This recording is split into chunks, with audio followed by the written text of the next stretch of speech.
A great deal of research has been conducted on the topic of memory and the fallibility of our memory system. We know that our memories are not perfect. We forget things all the time.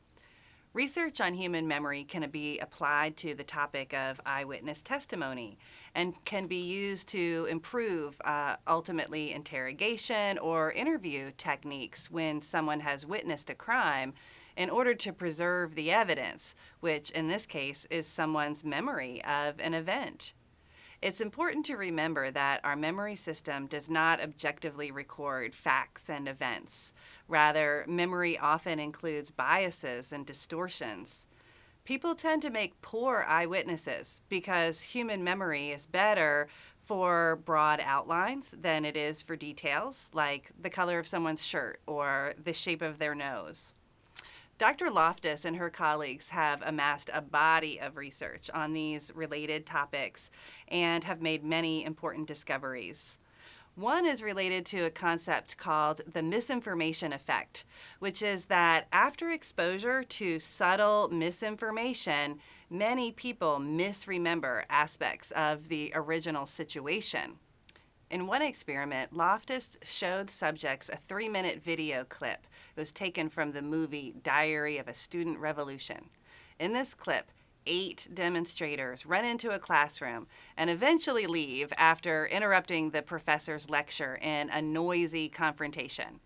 At the end of the video, 2 questionnaires were distributed containing 1 key question and 90 filler questions. The key question for half of the subjects was the leader of the 4 demonstrators who entered the classroom a male?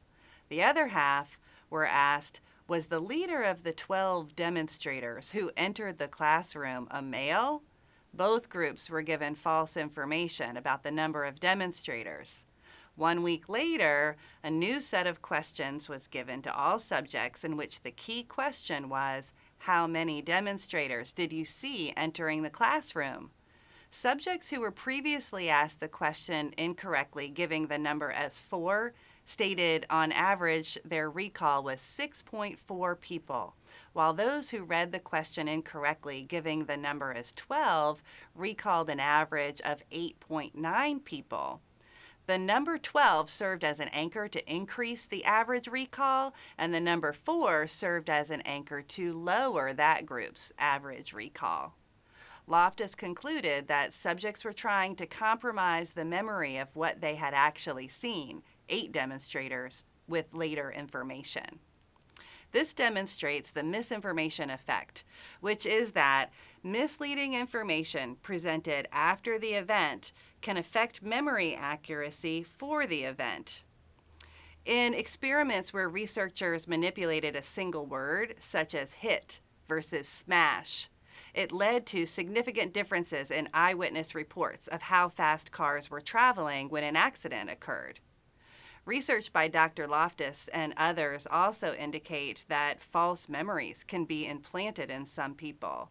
For example, asking people to repeatedly imagine and rehearse non-existent events can create partial or complete false memories in a significant portion of research participants.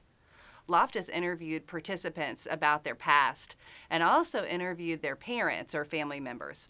They told their participants that their family members had shared some childhood memories with them. Now, some of these were true and some of these were not. The stories were shared with the subjects in an attempt to implant false memories. For example, the researchers told them a false but vivid story about how, as a child, they had gotten lost in the mall. After 3 suggestive interviews, about a quarter of the participants developed a memory of being lost in this way. Other research has replicated this finding with different scenarios, such as memories for spilling punch all over the bride when attending a wedding as a child.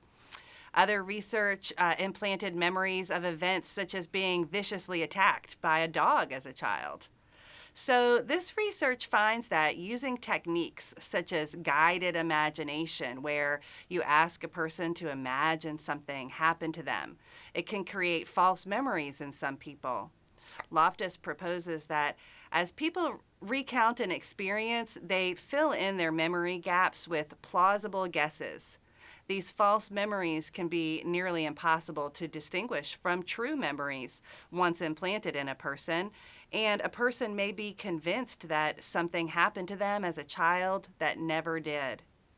Unfortunately, sometimes police interviews ask eyewitnesses to imagine events or retell their story multiple times, which may lead to the alteration of the original memory.